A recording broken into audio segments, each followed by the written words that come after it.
오늘 아버지 태교 11번째. 이제 우리는 좀 빼먹었죠. 이 사이에 한 7강의 정도가 더 들어갑니다. 7강의 정도. 그래서 아버지 태교가 좀 마치고 나면은 아마 이 사이에 7강의 정도가 또 한 번 들어가게 될 겁니다. 그래서 그런 가운데 자녀 교육에 있어서 굉장히 하시는 분들이 누구냐면은 아버지입니다. 그래서 지난 시간에는 아버지의 위치에 대해서 이렇게 아버지가 어떤 위치에 있어야 되는가 이런 은혜를 받았고요. 오늘은 아버지의 영향력입니다. 아버지가 우리 자녀들에게 얼마나만큼 많은 영향을 주고 있는가에 대해서 얘기를 할 거고, 그 다음 주에는 이제 아버지와 가문 이런 얘기를 좀 하려고 합니다. 그리고 이제 아버지가 어떻게 그럼 이 태교에 임할 것인가 이런 얘기를 하고, 맨 마지막 시간에는 실질적으로 아버지가 수태에 참여할 때에 어떻게 참여하면 좋겠는가 이런 은혜를 좀 받겠습니다. 그래서 오늘은 아버지의 영향력 이런 제목입니다.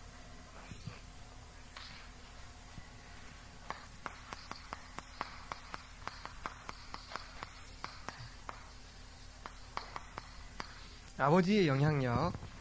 우리 서론을 같이 한번 읽어보겠습니다. 성경에서 아버지의 위치는 생명의 시작입니다. 아버지는 축복권과 재산권을 가지고 있으며 누구도 대신할 수 없는 중요한 위치에 있는 존재입니다. 이런 아버지는 쉽게 상처를 줄 수도 매우 깊은 축복을 전달할 수도 있습니다. 또한 이런 아버지의 영향력은 매우 큽니다. 아버지들이 이 자녀 교육에 참여하는 아이들을 보니까 대체적으로요, 이런 좀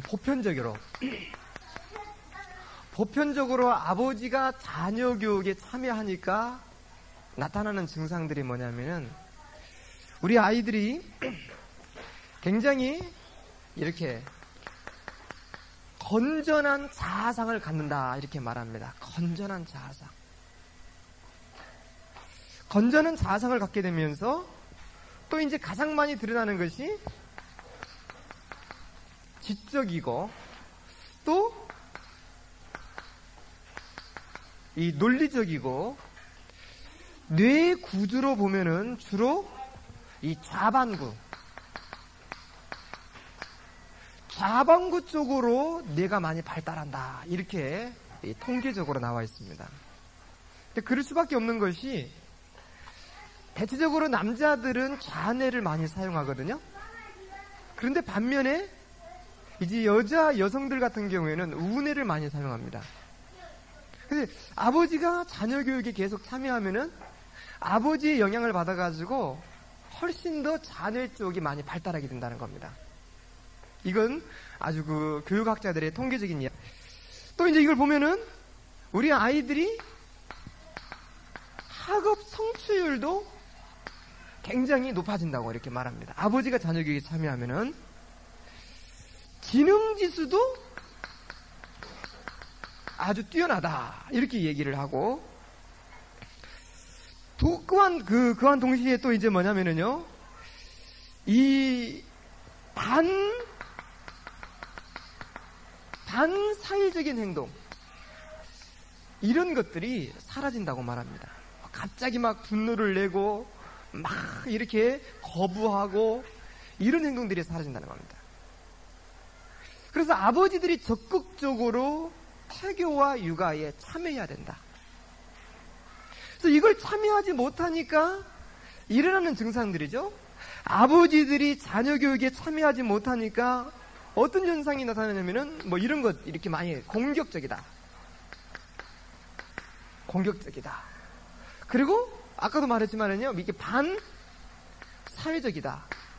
또 어떤 규모와 논리성에서 떨어진다.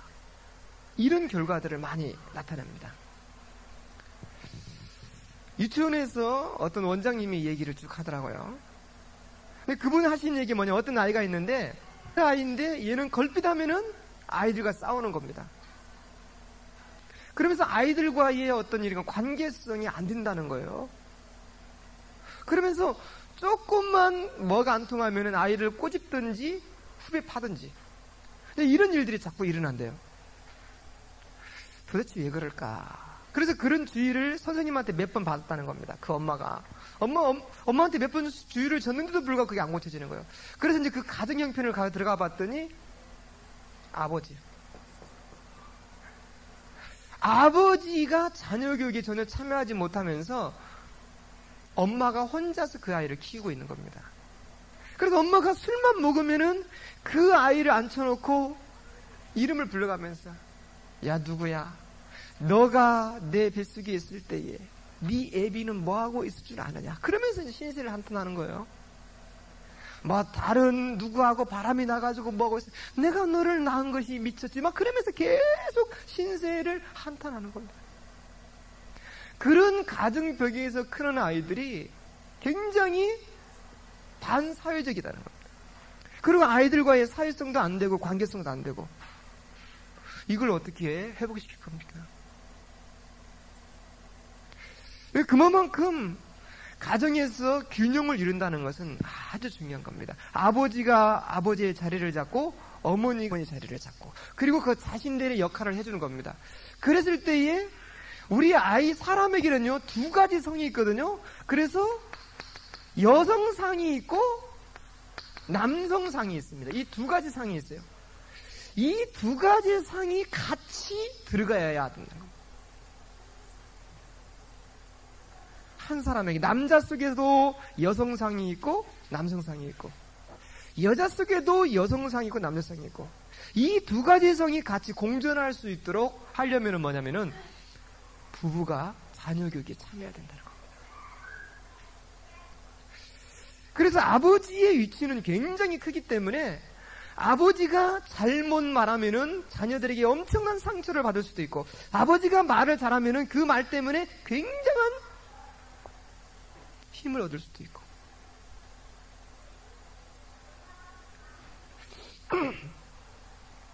그래서 우리가 이제 이렇게 아버지들이 자녀 교육에 제대로 참여하려면은 뭐 정도는 가지고 결혼을 해야 되냐면은 모델 정도는 가지고 결혼을 해야 된다. 아버지에 대한 모델 거의 없지요. 나는 어떤 아버지가 될 거야. 이런 생각도 없이 하게 되는 겁니다. 아무 생각 없어요. 그래서 그냥 뭐 내가 마음에 드니까 좋아하는 남자 만나가지고 그냥 결혼하는 겁니다. 남자가 무슨 생각이 있어요? 그러니까 이 시대에 남자는 있는데 남성은 없다는 거예요. 남성은 있는 것 같은데 남편은 없고 남편은 있는 것 같은데 누구는 없다고요? 아버지는 없다. 그래서 아버지가 제 자리를 지키지 못하니까 여기서 일어나는 문제가 너무너무 크다는 겁니다. 그래서 우리 청년들에게 아버지에 대한 모델을 좀 가질 수 있도록. 그래서 우리가 제일 좋은 모델은 성경에서 찾는 거죠. 제일 첫 번째로 창세기 12장 1절에서 4절 말씀에 있는 아브라함입니다. 아브라함은 언약의 비밀이 있는 아버지입니다. 아브라함은 기도의 비밀이 있는 아버지죠. 아브라함은 단을 쌓을 수 있는 사람이 아버지입니다. 이런 아브라함을 통해서 하나님이 굉장한 인물을 내미는 거죠. 그래서 이 아브라함이 흔들릴 때마다 흔들린다. 그러면은 여기서 발생하는 문제가 굉장히 큰 문제가 발생합니다. 아버지가 흔들리니까. 아버지가 흔들리면은 집안 전체가 흔들린다. 아버지가 방황하면은 집안 전체가 수렁으로 빠진다. 아버지가 규모가 없으면은 집안 전체가 질서가 무너지는 것입니다. 그만큼 아버지는 중요한 존재입니다. 아버지는 돌아가셔도 여전히 가슴에 남아있는 거죠. 그래서 우리 속에 그려지는 아버지, 복음적인 아버지냐 율법적인 아버지냐, 자상하고 늘 사랑이 넘치는 아버지냐, 아니면은 늘 권위적이고 충격적인 아버지냐. 그래서 적어도 우리가 아브라함 정도의 모델을 가지고 아버지가 돼야 된다. 할렐루야. 이런 축복이 있기를 바랍니다. 이종일 목사님 얼굴이 환합니다. 대만 갔다 오시더니 와, 얼굴이 참 좋습니다. 대만 물이 참 좋은가 봐요. 은혜를 충만하게 받고 오셨구만요. 내가 보니까. 두 번째, 이런 아버지 밑에서 나온 인물이 뭡니까? 창세기 26장 13절에서 14절 말씀. 이삭입니다. 이삭이 어떤 인물입니까? 아버지로부터 하나님의 능력을, 하나님의 기적을 체험한 인물이 이삭이다. 모리아산에서 아버지가 칼로 자기를 갖다가 죽여서 번제로 드리려고 할 때 하나님이 그걸 막은 겁니다. 그걸 체험했던 인물이 이삭입니다. 그러니까 이삭이 하나님의 능력을 완전 체험했어요. 누구로부터요? 아버지로부터. 그래서 이삭이 하나님의 축복을 받는데 셈의 근원을 얻는 축복을 받습니다. 엄청난 축복이죠. 사실 우리나라에서 셈의 근원은 아무것도 아닙니다. 중동이나 아프리카에서 셈의 근원은 엄청난 겁니다. 이거요. 그러니까 이삭은 날마다 누리는 겁니다. 세 번째로 성경에 보니까 이런 이삭에서 나온 인물 누굽니까? 야곱. 창세기 28장 15절 이런 인물이죠. 야곱이 어떤 인물입니까? 기도의 인물입니다. 처음에는 불신앙의 인물이었지만은 시간이 점점점 흐르면서 기도의 사람입니다. 어디서요? 베델에서. 베델에서 기도하다가 하나님을 만난 사람이 야곱이죠. 또 이제 뭡니까? 야복강에서. 야복강에서 기도하다가 하나님을 만난 사람이 야곱이죠. 또 다시 이제 또 베델에서 굉장한 기도를 하면서 하나님 인도를 받죠. 이게 야곱은 기도의 비밀이 있는 사람이다. 그래서 이런 아버지, 기도의 비밀이 있는 아버지, 하나님의 능력을 체험한 아버지, 언약이 중심으로 세워진 아버지, 이런 아버지 밑에서 한 시대의 제자가 나올 줄로 믿습니다. 네 번째 보세요. 이런 아버지 밑에서 나온 인물, 창세기 39장 1절에서 6절 말씀, 요셉입니다. 얼마나 멋있는 인물입니까? 우리 아이들이요, 부모를 보면서 고난을 이겨내는구나. 엄청난 위기를 이겨내는구나. 진짜 힘들고 어려울 때에 포장마차 가서 쇠주를 먹는 아버지가 아니라 정말 기도로 그것을 극복하는구나. 이것을 보면서 크는 자녀들은 행복합니다. 아멘. 막 방황하는 것이 아니라 그 시간에 언약 붙잡고 누리는 모습을 보여주는 아버지. 이런 아버지 상이 회복되어야 될 줄로 믿습니다. 이런 아버지. 아주 중요하죠? 근데 저 자신을 봤을 때에 결혼하기 전에 모델이 있었냐? 없었습니다.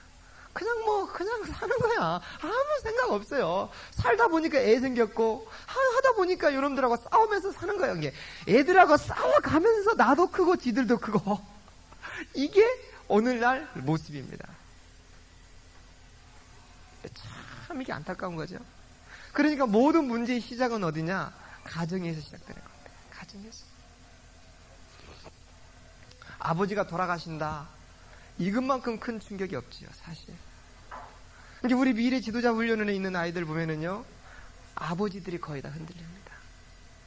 어떤 아이는요, 아버지가 돌아가셨어요. 그래가지고 재가를 했어요. 그런데 거기서부터 오는 상처가 너무너무 큰 겁니다. 새로 맞이한 아버지, 그리고 오빠. 여기서부터 모든 남성에 대한 증오심이 다 사라져버리고, 그때부터 가출 시작. 그만큼 사실 집에서의 아버지 위치는 대단한 위치에 있습니다. 그래서 아버지는 힘을 가지고 있기 때문에 그 힘을 어떻게 쓰느냐, 어떻게 사용하느냐에 따라서 모든 결과가 달라져 버리는 겁니다. 다섯 번째로 우리가 가지고 있어야 할 모델, 출애굽기 14장 13절에서 14절 말씀이 있는 모세같이 기적을 체험하고 6월절 어린 양의 피를 가지고 사단의 세력을 꺾어버리는 이런 아버지, 이런 능력을 아는 아버지들이 회복되시기를 바랍니다. 이런 아버지.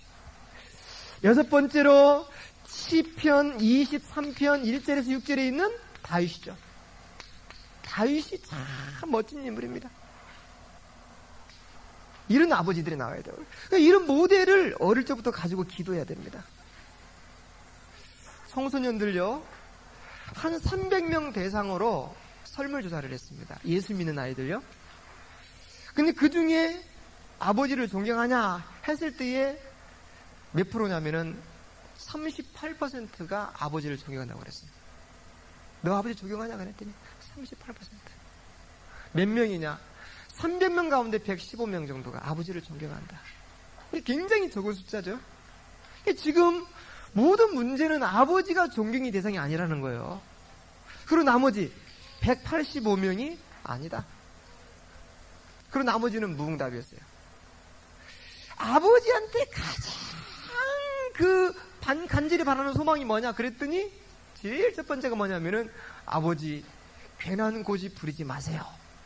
이거였어요. 그리고 이제 두 번째가 뭐냐면 아버지 건강하세요. 세 번째는 술, 담배 하지 마세요. 아버지 관심 좀 가져주세요. 아버지 욕 좀 하지 마세요. 이거였어요. 그리고 아빠에게서 가장 싫은 게 뭐냐 했을 때에 제일 첫 번째가 욕. 아버지들이 욕을 많이 하는가 봐요. 욕을 하지 말아라. 두 번째는 폭력을 쓰지 말아라. 세 번째는 술 주정 좀 하지 마라. 네 번째는 찌 좀 하지 마라.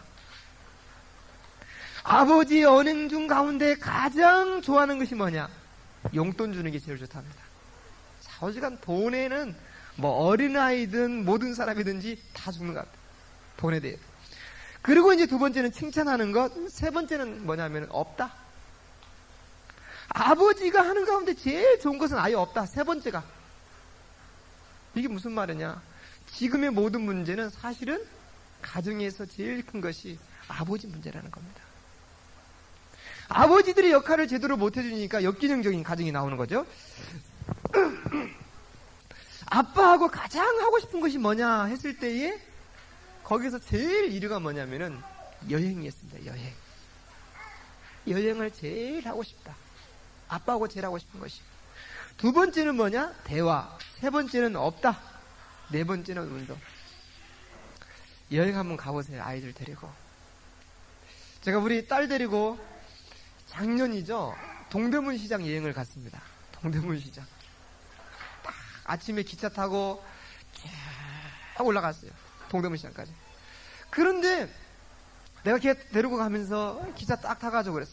야, 오늘부터 너하고 나하고 1박 2일 동안 단독 데이트다. 네가 먹고 싶은 거 다 얘기해라. 그러면서 돈을 줬어요. 3만 원을 딱 줬어요. 이거 가지고 네 마음껏 쓸모가 있을 거 다 해라 그랬더니 뭐 너무너무 좋아하는 겁니다. 그 기차 타면은 이동 슈퍼마켓 있잖아요. 오징어 있어, 땅콩 있어. 그 사람들이 머리가 보통 좋은 사람. 애들 막 있잖아요. 그러면은 딱 지나가다가 초콜릿 있어. 천천히 가면서. 아줌마들 있잖아요. 그러면은 탁 하다가 말이 싹 바뀌어요. 이야, 맛있는 오징어 있어. 돌산 갓김치 있어. 청년들 있으면은 시원한 맥주 있어. 딱 말이 달라서요. 그 한 칸에서 쭉 오다가 이제 내일쯤 오면은요. 아, 주간신문 있어. 딱 바뀌어요. 지나갈 때마다 멈춰놓고 먹고 싶은 거 다 사라. 그렇게 좋아하더라고요. 여기서 전라선 타고 기차 타고 한번 올라가 보세요. 참 좋아요. 아침 절경이요.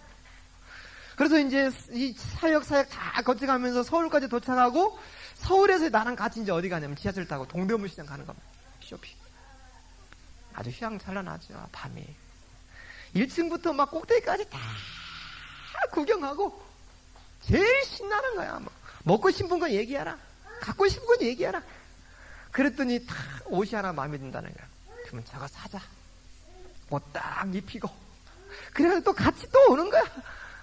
또 같이 전철 타고 또 같이 자고. 내려올 때는 야 우리 시시하게 기차 타고 내려오지 말고 하늘을 날아서 오자. 그래서 비행기 타고 내려오고 가끔씩 나한테 와서 하는 말이 그래. 아빠 옛날에 나랑 같이 했던 거 한 번 더 해자. 아마 걔는 그걸 잊지 못합니다.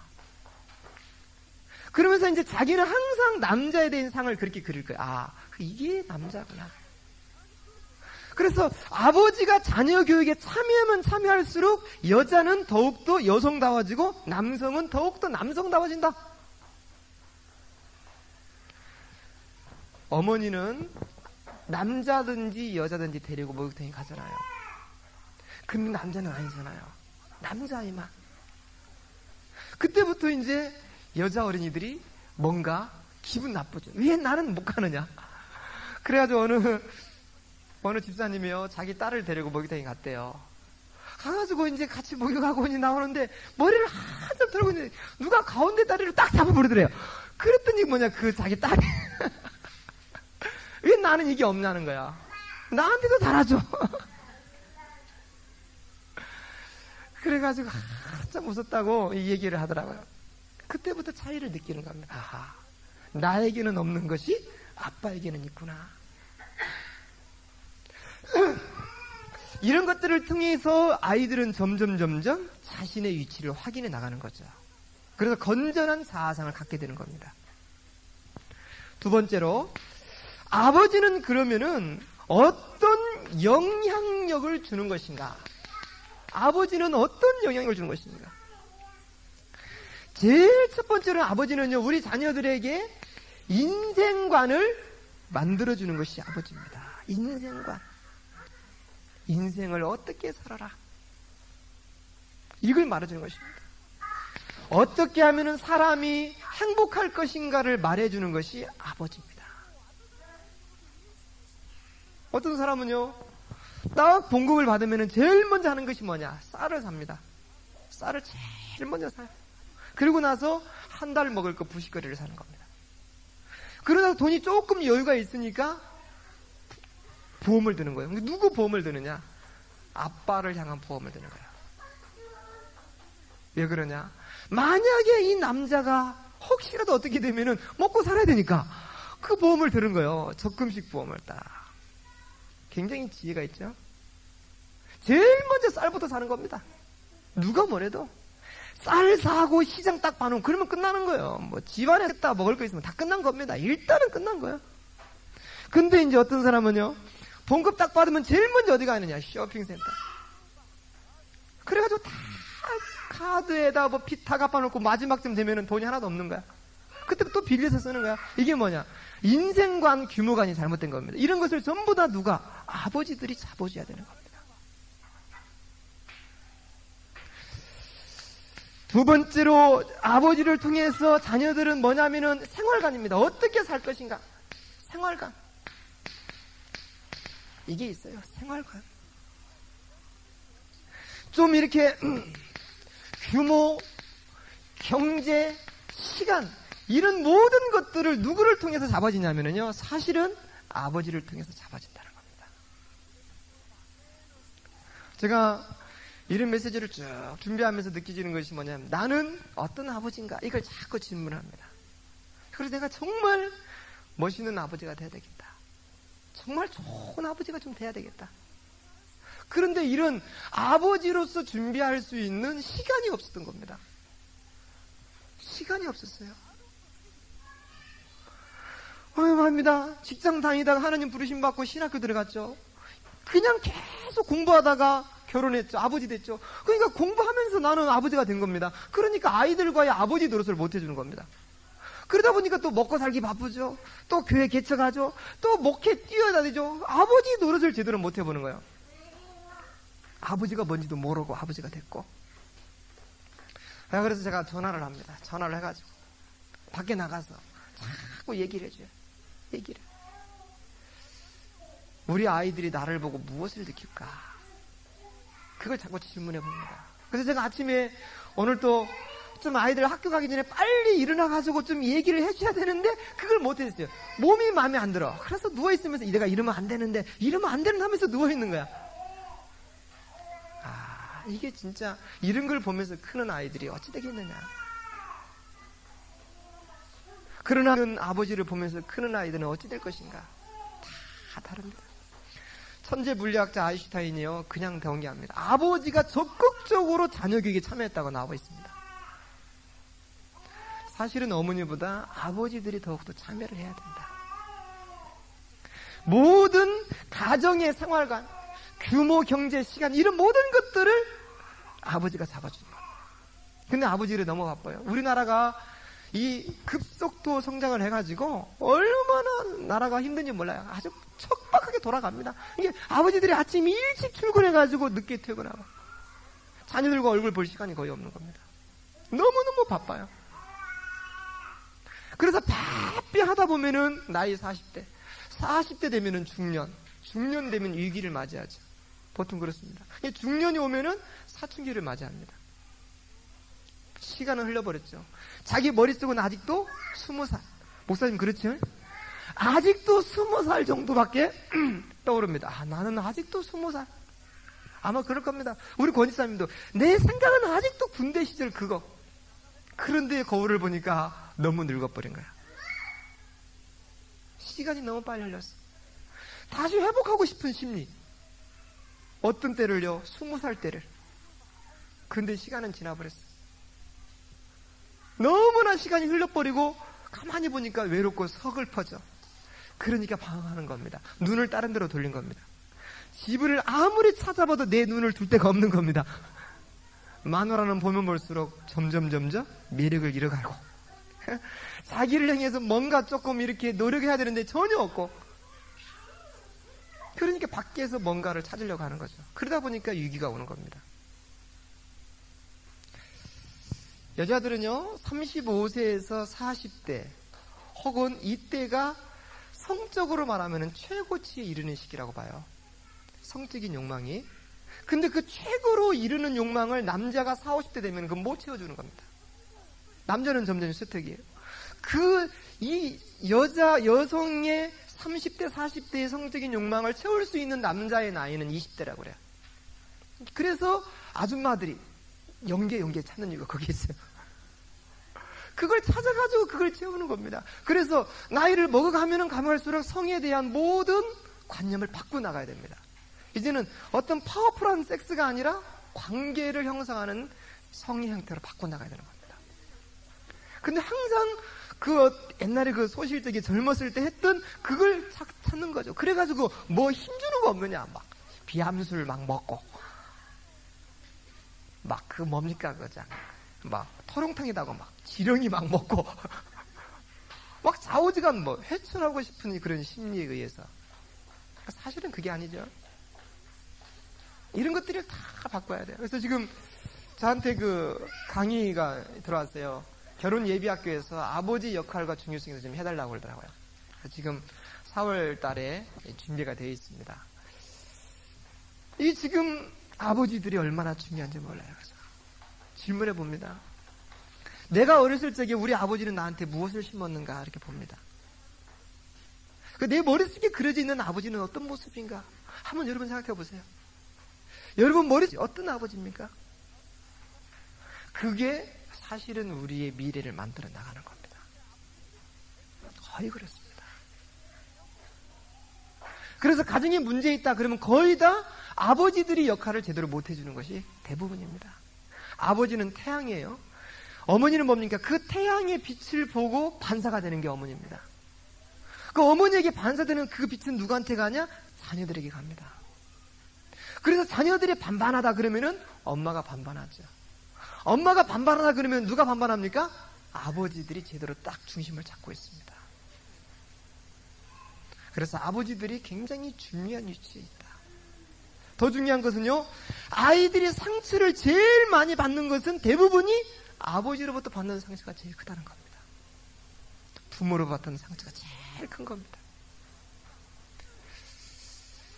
정말 모든 가정에 대물림은 끊어야 될 줄로 믿습니다. 이번에 어느 지역에서 저한테 상담을 하는 사람이 있었어요.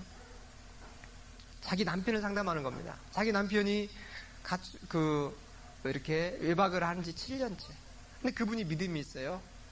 끝까지 그것을 가정을 지키려고 그래요. 끝까지. 어떻게 했으면 좋겠느냐. 딸이 둘이고 아들이 하나래요. 그런데 애들이 너무 불쌍한 거예요. 그래서 남편이 아침 출근하고 나면 자기가 가가지고 애들을 밥 해주고 전혀 흔적을 안 남기고 또 나오는 겁니다. 참 불쌍하더라고요. 남편이 출근하고 나면 그 사이에 들어가가지고 애들하고 밥 해주고 얘기해주고 기도해주고 또 나오는 거야. 전혀 흔적을 안 남기고. 근데 너무 안타까워요. 그 부인은 어릴 적에 엄마를 잃어버렸어요. 엄마를 잃어버렸고 아빠도 잃어버렸고 혼자서. 그러다 보니까 사랑이, 제가 이제 보니까 그래요. 사랑이 너무 그리워서 결혼을 했어요. 그래서 그런 사랑을 회복하고 싶어서 그 남편을 만난 겁니다. 근데 그 남편은 어릴 적 배경이 뭐냐면은 아버지가 외도하는 배경이 컸어요. 어머니는 거기에 맞춰서 맞바람을 피웠고. 그러다 보니까 그 아버지, 자기 남편은 어릴 적에 모델이 없는 겁니다. 어떤 모델? 아버지에 대한 모델이 없는 겁니다. 아버지가 어떻게 해야 되는 모델이 없는 겁니다. 엄마도 외도를 했고 아빠도 외도를 했고, 그래서 부인에게 엄마에게 받고 싶은 사랑을 받고 싶은데 그 사랑을 못 받는 겁니다. 이해가 되시죠? 거기서 오는 갈등. 그런데 그런 가정 밑에서 또 딸이 둘이 아들이 하나가 또 크고 있는 것입니다. 그럼 그 문제는 그대로 내려요. 그것을 끊을 수 있는 길은 그리스도밖에 없는 줄을 믿습니다. 예수 그리스도밖에. 세 번째로, 아버지는 삶에 대해서 규모관을 만들어주는 것이에요. 삶에 대해서 규모. 이 규모라는 것은요, 질서입니다. 질서. 그래서 되도록이면 자녀들에게 꼭 존칭을 쓰도록 유도하세요. 존칭을 꼭. 그래서 뭔가 규모 있는 집안들 보면은요, 자신들의 부모님에게 반드시 존칭을 씁니다. 우리는 뭐 엄마하고 얘기를 보면은 친구인지 친구 아래에 있는 건지 막. 그럼 엄마하고 싸워요. 그랬잖아. 그래. 이게 사실은 집안의 자녀들을 완전 망하게 만드는 겁니다. 엄마하고 싸워. 이제 막. 그게 아니에요. 아이들에게 모든 행동, 사실은 말에서 나옵니다. 말을 어떻게 하냐에 따라서 모든 행동이 달라져 버리는 겁니다. 무시하는 말을 한다 그러면 무시하는 행동 나오는 거예요. 그래서 이런 아이들에게 어릴 적부터 반드시 뭐냐? 존칭어를 가르치죠. 아멘. 꼭 존칭어를 가르쳐야 돼요. 그래서 우리 집에서 제가 그걸 시도를 했어. 존칭어 쓰자. 이게 잘 안 되거든요. 존칭어를 안 쓰면은 그때부터 벌금을 500원씩 내는 거야. 아니면은 한 대씩 맞는 거야. 그렇게 하기를 한 달 정도 한 것 같아요. 딱 잡혔습니다. 그러셨잖아요. 아빠가 그렇게 하셨잖아요. 아빠 이거 해주세요. 엄마 이거 해주세요. 옛날에 엄마 이거 해줘! 이러는데 이제는 그렇게 말을 올릴 수가 없는 거예요. 해주세요. 그러다가 한 번 실수하죠. 옛날 근성 나오면은. 그러면 그때 또 이제 제재를 또 받는 겁니다. 제가 가만히 그걸 보면서 아이들이 점점 존경할 수 있는 규모가 잡힌다는 걸 보게 됐습니다. 반드시 존칭을 쓰도록. 이런 것들이 자녀의 성장에 굉장히 중요한 부분을 가진 것입니다. 네 번째로, 아버지는 뭐냐면은 그 집안에서 자녀들에게 영적인 문제까지도 야기시킬 수 있는 것이 아버지다. 영적인 문제까지도. 이 영적인 문제는 굉장히 많지요. 이 영적인 문제 가운데 아버지로부터 받는 것들이 많은데요, 그 여러 가지 많은 것 가운데 제일 많은 것이 사실은 정신 문제입니다. 정신 문제. 아니면은 어떤 이상한 사상, 이런 것들을 받습니다. 이 정도가 아니죠. 이런 이상한 사상과 또 어떤 대물림의 문제들이 내려버립니다. 아버지로부터. 이 정도가 아니라 여기에서 뭡니까? 굉장히 깊은 상처를 받게 됩니다. 그래가지고 이런 모든 것들이 종합적으로 이루어져서 이 사회에 적응이 안 되는 결과를 가져와 버립니다. 아니면은 당황하는 일은, 아니면은요 자신의 생각에 딱 갇혀버리는 겁니다. 이런 많은 문제들 이런 발생해요. 가만히 보면은요 우리 아이들이 정신 문제 발생하는 것들은 거의 들어가 보면은 아버지의 영향이 굉장히 큽니다. 기형아가 발생할 확률이요 어머니로부터 오는 것은 20에서 30%밖에 안 됩니다. 그런데 아버지로부터 오는 확률이 70에서 80%가 제일 많습니다. 언제? 정자가 만들어질 때부터. 이 정자가 만들어져서 수정이 될 때, 이 수정된 수정란은 사실은 한 3개월 전에 만들어진 정자입니다. 이 정자가 어떻게 출발했느냐에 따라서 모든 생명체가 달라져 버리는 겁니다. 그래서 아버지 날 낳으시고 이 말인 겁니다. 어머니 교육도 굉장히 중요하지만은 아버지 교육이 너무너무 중요하다는 겁니다. 왜? 아버지 위치는 너무 크기 때문에. 아버지가 힘이 있고 권력이 있습니다. 아버지가 잘못 움직이면은요 많은 사람이 다치는 겁니다. 물론 요즘은요 부인이 남편을 때려가지고 갈비뼈 몇 대가 나가는 경우도 있습니다. 아이 말이에요, 이 갈비뼈 나가가지고 막 끙끙 앓고 있는 거 왜 그러냐? 말을 안 해. 부인이 때려버렸대. 저녁에 술 먹고 왔더니 무릎으로 쳐버렸대. 무릎으로 쳐가지고 갈비가 나가버린 겁니다. 무지막시하죠. 그 다음에 이제 뭡니까? 신앙관. 신앙관을 누구를 통해 만들어지냐? 아버지로부터. 그래서 아버지가 기도하는 모습을 보여줍니다. 아버지가 하나님 앞에 헌신하고 봉사하는 모습을 보여주고 섬기는 모습을 보여주는 것입니다. 아버지가. 우리는요 이 복음을 갖고 있으면서 네가 제일이다, 네가 책이다라는 이런 교육 때문에 사실은 사회 문제가 발생하는 것입니다. 근데 어릴 적에요 섬길 줄 알고 봉사할 줄 알고 누구를 위해서 헌신할 줄 아는 교육을 받게 되면요 이 사회의 문제가 사라집니다. 진짜 이게 문제입니다. 네가 최고다. 물론 그런 얘기해야 되겠죠. 그런데 다른 사람을 위해서 섬길 수 있는 이런 교육은 전혀 받지 못하는 겁니다. 되도록이면은요 섬김을 자꾸만 가르치세요.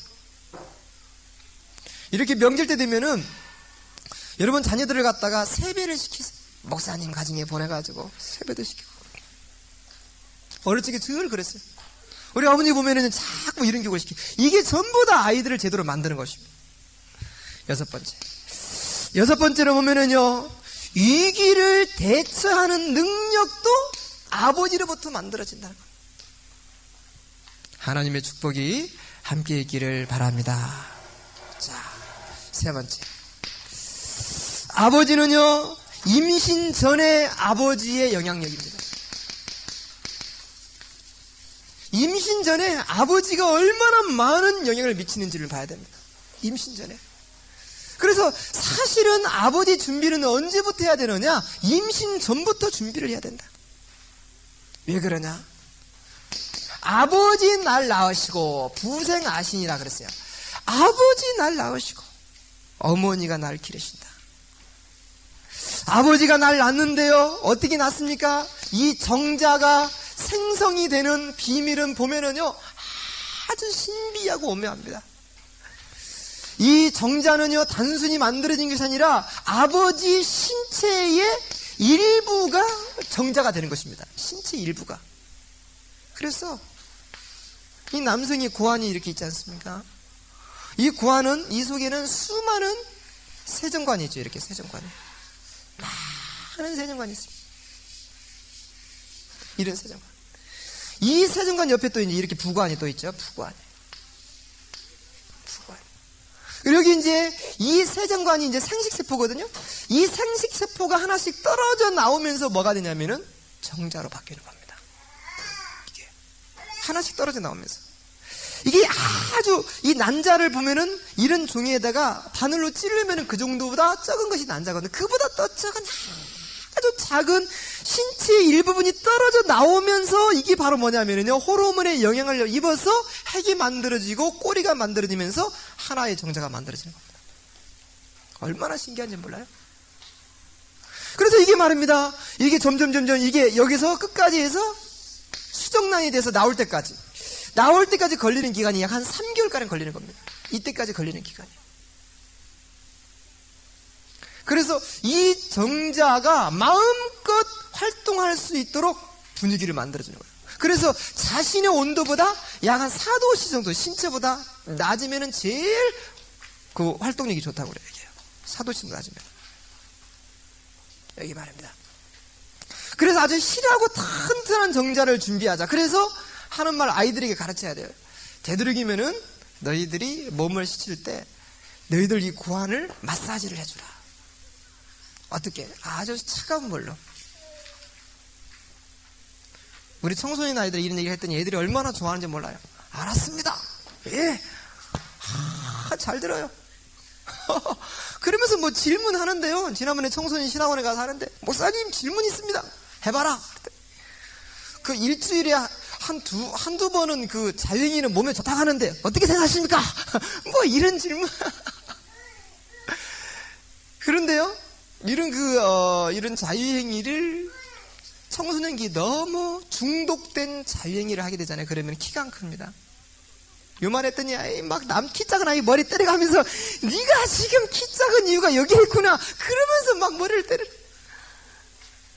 왜 그러냐면은 이런 자유행위를 하면서 이런 굉장한 이 사실은 이 남성의 성기가 발기되는 것은 이게 에너지거든요. 힘이거든요. 그 힘으로 말하면은 시속 130km에서 150km 정도의 강한 속도입니다. 굉장히 강한 속도를 통해서 이 수축작용을 통해서 이 정자가 사출되는 겁니다. 근데 여기서 나오는 에너지가 어디로 가버리냐면은 신장에 영향을 주는 거예요. 신장에. 신장은 뭐냐면은 성장 호르몬을 관여하는 기능입니다. 성장 호르몬. 그래서 신장이 혈관을 막히게 한다든가 여러 가지 문제를 일으켜서 결국은 성장 호르몬을 많이 못 만들어요. 그래서 이 사람이 성장을 할 것인가 말할 것인가를 알려면은 뼈에 액을 뽑아보는 거죠. 그래서 밀도를 보는 겁니다. 그 밀도를 보면서 그 밀도가 초밀한지 아니면 넓은지 이걸 보고 더 성장을 할 것인가 안 할 것인가를 보는 겁니다. 근데 이걸 갖다가 청소년이 여기에 중독되는 경우 아주 큰 문제들이 많이 발생합니다. 그래서 임신 전부터 사실은 아버지의 영향은 너무나 크다는 겁니다. 그래서 이렇게 3개월 정도 잘 준비되고 이렇게 해서 아이를 갖게 되면 건강한 후대가 준비가 되는데 이런 거 계획도 없이 어느 날 같이 임신했다. 그러면은 이미 뭘 가지고요? 하자를 가지고 인생이 출발하는 겁니다. 부실공사죠. 부실공사. 그러니까 이제 실해지고 건강하지 못한. 그래서 계획된 임신을 해라. 이런 이 생명의 이 속에 뭡니까? 기도와 언약을 전달해야 될 줄로 믿습니다. 임신 전부터 아버지의 영향력. 네 번째, 아버지의 영향력 가운데 네 번째로 중요한 것이 태중입니다. 태중 환경에서 아버지의 영향력은 너무나 큽니다. 어떤 사람은 그래요. 나는 아버지한테 영향을 받지도 않았고 아버지가 나한테 영향을 주지도 않았습니다. 이런 말 하기를 그게 아버지의 영향력이라. 아버지라는 것은요, 말을 하든 안 하든 그대로 가게 되어 있습니다. 첫 번째로 태중에서 우리의 후대들의 학습 능력을 갖다가 발달시킬 수 있는 것이 뭡니까? 아버지입니다. 이건 어떤 원리에서 그러느냐면은 자극이라는 원리에 의해서 그렇습니다. 자극을 갖다가 주는데 어머니의 일방적인 자극이 아니라 아버지 두 통로를 통해서 자극이 주기적으로 반복적으로 계속 주어진다. 두뇌의 또 다른 세포를 분열시키는 것입니다. 계속적으로. 그래서 일방적인 자극이 아니라 쌍방적인 자극을 주라. 아버지가 같이. 이 우리 태교학교 보면은요, 아버지들이 태교에 참여한 아이들을 보니까 대체적으로 건강하고 발달합니다. 건강하고요. 자, 이러다 보니까 당연히 뇌가 조직화가 됩니다. 뇌가 조직화된다는 것은 뇌 세포 하나하나에 또 다른 많은 스냅스들이 만들어지는 것입니다. 많은 스냅스들이.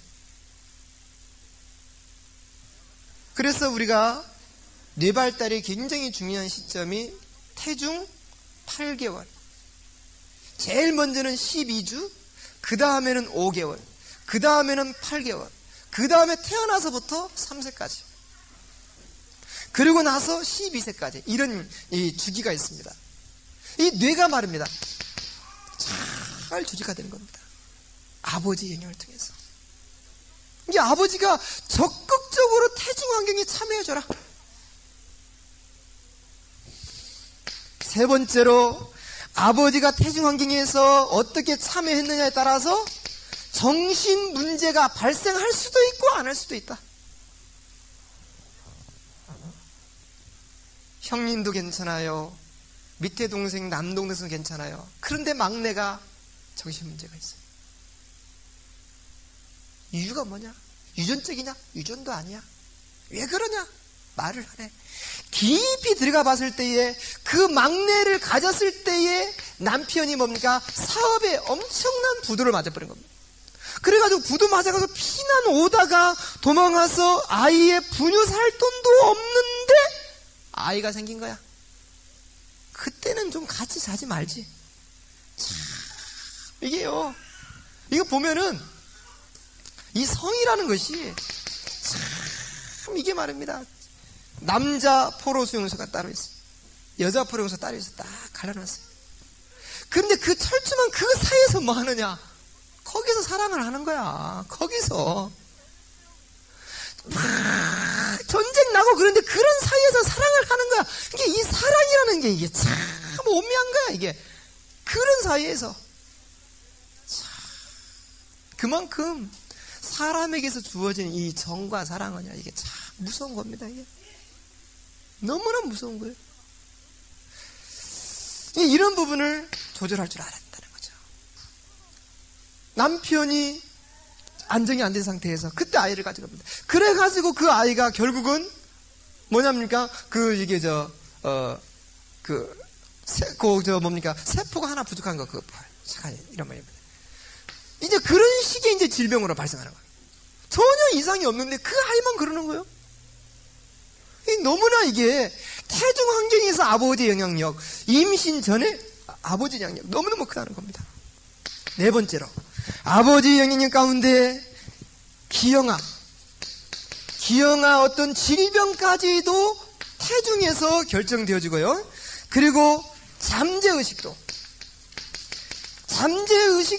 태중에서 거의 다 결정됩니다. 잠재의식이라는 건 뭡니까? 의식 이전에 존재하는 것이 잠재의식입니다. 의식 이전에. 배고프다, 이건 잠재의식이에요. 뭘 먹어야 되겠다, 그러면 이건 자기가 갖고 있는 의식입니다. 이런 모든 잠재의식이 언제 만들어지냐? 태중에서. 그리고 이런 잠재의식 속에 상처가 들어간다. 그러면 그것이 평생 그 사람을 지배해버리는 겁니다. 여섯 번째로, 아버지의 영향력. 태아에게 치명적인 문제까지도 일으킬 수 있는 것이 아버지입니다. 아주 치명적인. 그래서 사실은 이 태아학교에 누가 와야 되느냐? 아버지들이 와서 드려야 됩니다. 하나님의 은혜가 여러분 가정에 있기를 축원합니다. 그래서 다섯 번째로, 그렇다면 아버지가 영유아 시기에 어떤 영향을 미치는가? 영유아 시기에 과연 아버지는 어떤 영향을 미치는가? 어떤 아들이 하나 있어요. 중고등학교 아이가. 그런데 아버지하고 늘 관계가 안 됩니다. 아들인데 아버지가 좀 뭐라고 하면 아버지를 늘 의식하는 것 같고요. 아버지하고 경쟁하려고 하고요. 이게 뭐냐? 그 사람이 임신했을 때에, 뱃속에 있을 때에 아버지는 밖에서 늘 출장 중이었어요. 이 아버지하고 연대성이 안 만들어진 겁니다. 아버지랑 같이 목욕탕에 갔는데 이러면요, 절대로 목욕탕에 가면 전부 다 옷 벗는 게 상식이잖아요. 그런데 수건으로 싹 가리고 절대로 안 벗는 거예요. 탕속에 들어가도 싹 가리고 그러다가 점점 좀 시간이 지나면서 아버지와 연대성이 만들어지니까 다 개방을 하는 거예요. 첫 번째로 1번을 읽어봅시다. 시작. 자녀의 지적 발달에 영향을 미친다. 그랬습니다.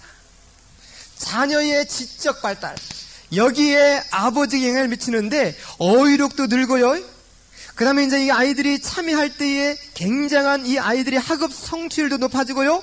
지능 지수도 높아지고요. 모든 일에 아주 적극적이고요. 논리적이고요.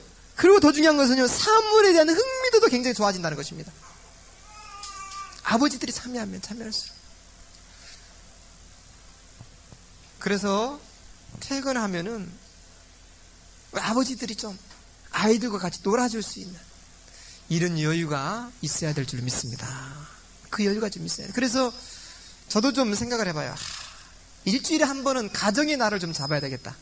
가정의 날. 그래서 하루 중에 뭐 하루 종일은 못하더라도 한 4시간 정도는 가족과 함께 놀 수 있는 시간, 애들이랑 같이 이런 시간을 잡아가지고 그 시간만큼이라도 좀 같이 놀아줘야 되니까. 근데 그런 마음을 많이 먹습니다. 지적인 발달. 두 번째로 같이 읽어봅시다. 자녀의 사회성 발달에 영향을 미친다. 아버지가 참여하면은 아이들이 어떻게 되냐면은요, 타인에게 굉장히 관대해진다고 그랬어요. 타인에게 아주 관대해진다. 타인에게 관대해지고요, 굉장히 또 책임감이 있고 아주 책임감이 좋습니다. 이런 아이들을 보니까요, 또 이제 아버지와 강한 유대감을 갖게 된다는 겁니다. 아버지와 강한 유대감. 그러면서 자아를 존중한다. 자아를 존중할 줄 알고 세상을 신뢰한다. 신뢰감. 이런 것들이 많이 생긴다고 말합니다. 그래서 아버지가 자녀 교육에 참여하면은 또 이제 굉장히 중요한 것이 아주 말입니다. 이 사회성 발달에 굉장한 효과를 가져온다고 말합니다. 세 번째로 한번 읽어봅시다. 자녀의 도덕성 발달과 가치관에 영향을 입힌다. 그렇습니다. 자, 이게 무슨 말이냐면요, 아버지가 자녀에게 참여하면서 아이들은 뭐냐면은 동질성의 원리를 깨닫습니다. 나는 아빠랑 똑같이 생겼어. 나는 아빠랑 붕어빵이네. 아빠가 걸어가면 거기에 따라오면서 걸어오고요. 아빠가 넥타이 매면 지도 넥타이 매고요. 아빠가 젓가락질하면 지도 젓가락질하고요. 아빠가 누워있으면 그대로 똑같이 누워있고요. 똑같이. 나는 아빠랑 똑같아. 이걸 통해서 아이들은 또 발달을 하는 겁니다. 이게 굉장히 중요한 교육이죠.